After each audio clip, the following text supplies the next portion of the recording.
the Piedmont of North Carolina until 4:45 p.m. Eastern Daylight Time.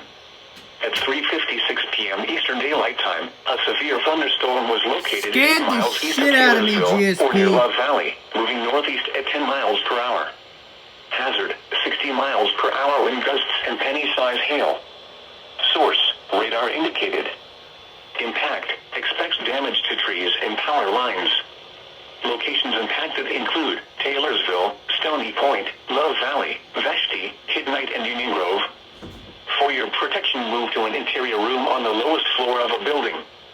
Please report damaging winds, hail, or flooding to the National Weather Service by calling toll-free 1-800-267-8101 or by posting on our Facebook page or tweet it using hashtag NWSGSP. Your message should describe the event and the specific location where it occurred.